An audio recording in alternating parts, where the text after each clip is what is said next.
ሰላም ተኸታተልቲ ዘውዲ ሚድያ ዝተፈላለዩ እዋናዊ ሓበሬታታትን ታሪካትን ናባኹም መቕራብ ዝርከብ ዩቲዩብ ቻናል እዩ። ንቻናልና ሓደሽ ዝኾንኩም ሰብስክራይብ፣ ላይክ፣ ሼር ይግበሩ። ንሎምውን ሓደ እዋናዊ ዛዕባ ሒዝናልኩም ቀሪብና ኣለና። ሰናይ ምክትታል። ዑማር ከርፋሕ ናብራ ተመዛበልቲ መን በሊዕዎ? ኣብ ውሽጢ ዓድን ወፃእን ኣስታት 1875 መዓልትታት ኣብ ኬንዳ ወዲቖም ኣደዳ ዑማር ፖለቲከኛታት ዝኾኑ ተመዛበልቲ ፀሓዮም ክትበርቕን ናብ መረበቶም ተመሊሶም ስሩዕ ህይወቶም ክቕፅሉን ወትሩ ይምነዩ። ቅድሚ ኩናት ዝነበረ መንግስቲ ትግራይ ውሱን ናይ ልምዓት ስራሕቲ ዋላ እኳ እንተነበረዎ ብርክት ዝበሉ ተጋሩ ብስእነት ሰናይ ምምሕዳር ዘማርርዎን ዝኸስዎን መዓልታዊ ናይ ሓሶት ፀብጻብ ልሙድ ብምግባር ድማ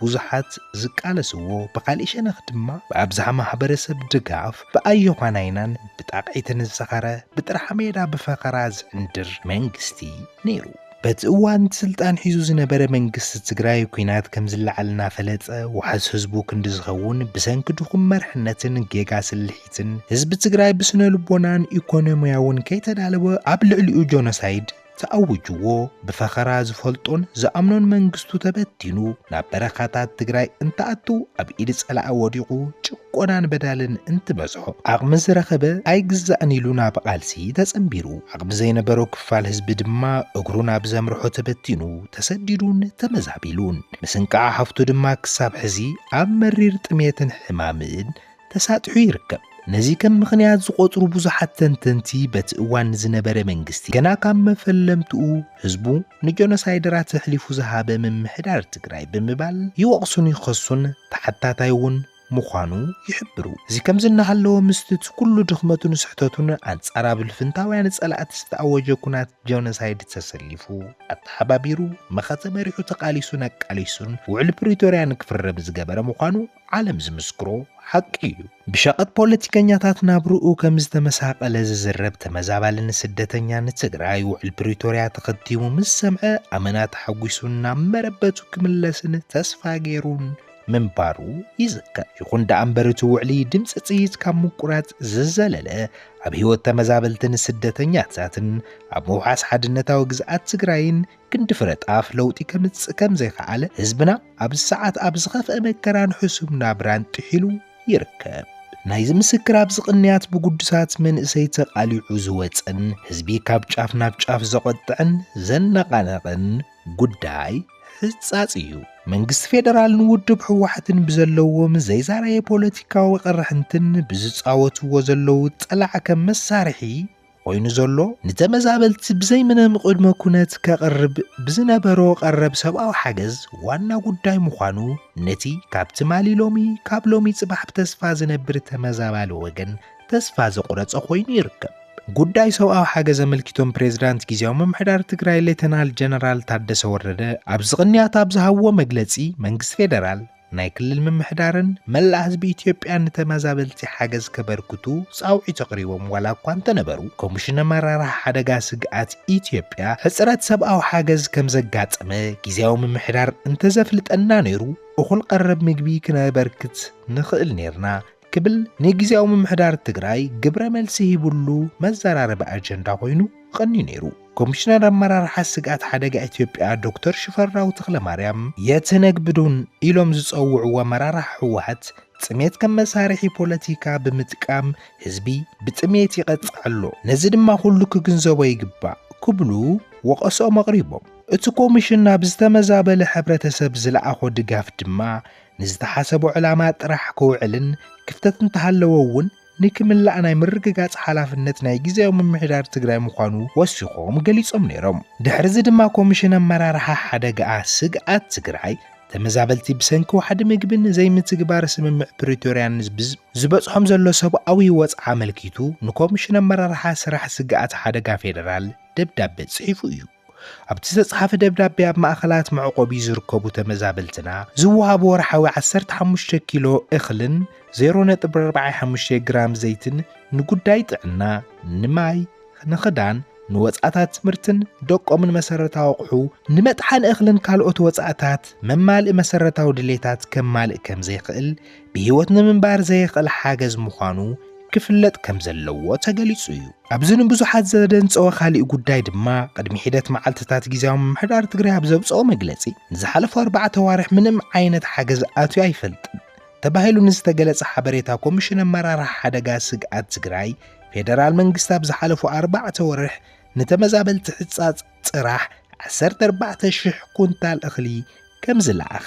ምእማኑ ነይሩ ክልቲኦም ወገናት ንሕንሕ ተዓጅቦም ጸላዕን ትጻወቱ ዝረስዕዎ ተመዛበልቲ ብመንገዲ ጉዱሳት ቲክቶከራትን ነጠፍቲ ማሕበራዊ ሚድያ ብዘመሓላለፍዎ መልእኽቲ ብጽሑልና ካብ መላእ ዓለም ሚልዮናት እናተኣከበ ሓገዝ ምግብና ውትን ናብቶም ወገናት እናተባጽሐ ቀንዩ ሽዑ ድማ እዩ ኣጽቂጡ ዝኸረመን ሓሪሱ ዝሓገየን ጊዜያዊ መንግስቲ ትግራይ ብኣውርኡ ድማ መርሕነት ህወሓት ካብ ህራሶም ተበራቢሮም ናብ ኣኼባን መግለጽን ተጓይዮም ምስ መናሕንሕቶም መንግስቲ ፌደራል ንሕንሕ ዝገጠሙ በዚ ሸነኽ ተመዛበልቲ ሕንጻጽ ካብ ኣፍ ሞት ንምድሓን ኣብ ወፍሪ ምትእኽኻብ ንዝተሰለፉ ኩሉ ምስጋና ይግብአኩም ዝብል ሞሳ እንትቐርበሎም በቲ ሸነኽ ድማ ኣይፋል መንገድኹም ጌጋ እዩ ትእክብዎ ዘለኹም ሓገዝ ደወብሉ ዝብል ቀጢን ትእዛዝ ተዋሂቡ ብገለ ጉዱሳት ዝተኣከበ ሚልዮናት ቁፅሪ ስፍሪ ዘይብሉ ሓገዝናውቲ ናብ ካዝና መዕቆቢ ንዋያት መንግስቲ ፌደራል ኣታው ተገይሩ ንሶም ተጋጊኻ ክበሃሉ ብምንቅስቃስ ወገናቱ ተስፋ ዝሰነቐ ተመዛባሊ ወገን ተስፍኡ ክትጽልምት ተፈሪዱ ኮሚሽነር ዶክተር ሽፈራው ተኽለማርያም ንተመዛበልቲ ሕጻጽ ዝእከብ ዘሎ ምትእኻብ ገንዘብ ኣግባብ ከም ዘይኾነ መግለጺ መሃቦም ስዒቡ ውድብ ህወሓት መንግስቲ ኢትዮጵያ ህዝብና ካብ ገጽ ምድሪ ሙሉእ ንሙሉእ ንምጥፋእ ዓሊሙ ይሰርሕሎ ክብል ከሲሰሎ መንግስቲ ኢትዮጵያ ብህወሓት ኮነ ብጊዜያዊ ምምሕዳር ዝመሓደር ሰብኣዊ ሓገዝ ከም ዘየለ እንዳፈለጠ ሆነ ኢሉ ሞትን ስቃይን ህዝብና ንምንዋሕ ዝፈጠሮ መደናገር ኣጀንዳ ምዃኑ ክፍለጥ ይግባእ ዝበለ እቲ ውድብ ወሲኹ ድማ ብህወሓት ዝከፋፈል ኮነ ቁፅፅር ዝግበረሉ ሰብኣዊ ሓገዝ ከም ዘየለ ኣፍሊጡ እዩ ህወሓት ንመንግስቲ ኢትዮጵያ ብሞት ስቃይን ህዝቢ ትግራይን ዘይዓግብ ጨካን ስርዓት ኢሉ ድሕሪ ምጽዋዕ ኣብዚ ሰሙን ብተጠቀምቲ ማሕበራዊ ሚድያ ዝተገበረ ጻውዒት ምድሓን ህይወት ዘይትርጉም ብምሃብ ህልቂት ህዝቢ ትግራይ ክቕጽል ይሰርሕ ኣሎ ክብል ብትሮቂሱ USAIDን WFPን ናብ ትግራይ ዝለኣኽናዮ ሓገዝ ህወሓት ሰሪቃቶ ኢሎም ብመረዳእታ ብምቕራብ ሰብኣዊ ሓገዝ ጠጠው ክብል ተገዲዱ ምንባሩ ይዝከር ቅድሚ ሓደ ዓመት ፕሮግራም ምግቢ ዓለም ልዕሊ 82,000 ኩንታል ዝተለኣኸ ሰብኣዊ ሓገዝ እኽሊ መርሕነት ትግራይ ኢድ ብኢድ ናብ ነጋዶ ከም ዝሸጥዎ መረዳእታ ኣለኒ ኢሉ ክስ ምቕራቡ እውን ናይ ቀረባ እዋን ተዘክሮ እዩ ካብዚ ብተበሳኺ ውድብ ህወሓት ንምድሓን እንዳተባሃለ ካብ ተመዛበልቲ ኣገዲድካ ገንዘብ ምእካብ ደው ንክብል WFP ኣጠንቂቑ ምንባሩን ኮሚሽን ኣመራርሓ ሓደጋ ስግኣት ትግራይ እውን 30 ጥሪ 2017 ዓመተ ምህረት ህወሓት ነድሕን ብዝብል ወፍሪ ካብ ሕድሕድ ተመዛባሊ 200 ብር ኣገዲድካ ናይ ምእካብ ስራሕ ጠጠው ንክብል ናብ ምምሕዳር ዞባ ሰሜን ምዕራብ ትግራይ ዕላዊ ደብዳቤ ጽሒፉ ምንባሩ ይዝከር ሕዚ ድማ ቲክቶከራትን ነጠፍቲ ማሕበራዊ ሚድያን ካብ ህራሱ ዘባራበርዎ ካቢኔ ጊዜያዊ ምምሕዳር ትግራይ ኣብ ዞባ ሰሜናዊ ምዕራብ ትግራይ ዝተፈላለየ ማእኸላት መዕቆቢ ዝርከቡ ተመዛበልቲ ወገናት ዕላዊ ዑደት ከሳልጥ ውዒሉ ብዙሓት ድማ ድሕረቲ ዑደት እንታይ መሰረታዊ ለውጢ የምጽእ ይኸውን ንዝብል ሕቶን ትምልሱ ትርፉ ድኻም እዩ ብምባል ነቲ ዑደት ዋጋ ዘይብሉን ለውጢ ዘየምጽእን ምዃኑ ንሕሉፍ መጽባዕታት ኣብነት ብምግባር ይምጉቱ ብፍላይ ድማ ቅድሚ ሕዚ ሌተናንት ጀነራል ታደሰ ወረደ ተመዛበልቲ ዝምለሱሉ ግዜ ሰነ 30 እዩ ብምባል ዝኣተውዎ ንእሽተይ ተስፋ ሂቡ ብዙሕ ዘጉሄን ዘይተተግበረ ቃልን መሓላን ካብ ፖለቲካዊ ከስቢ ካብ ምውዓል ብዝዘለለ ነቲ 5 ክረምታ ብዝተቐደደ ኬንዳ ዝተሳቀየ ተመዛባልን ስደተኛን ህዝብና እንታይ ረብሓ ምጽኢሉ ብምባል ሎሚ እውን ናብ ሕጻጽ ዝተጓዓዘ ልኡኽ ጊዜያዊ ምምሕዳር ትግራይ ለውጢ የምጽእን ብምባል ብዙሓት ርእይቶኦም እናካፈሉ ይርከቡ ብወገን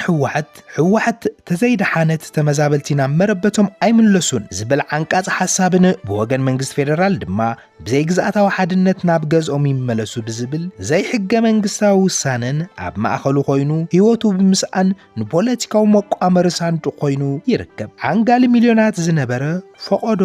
ተመዛቢሉን ተሰዲዱን ዝርከብ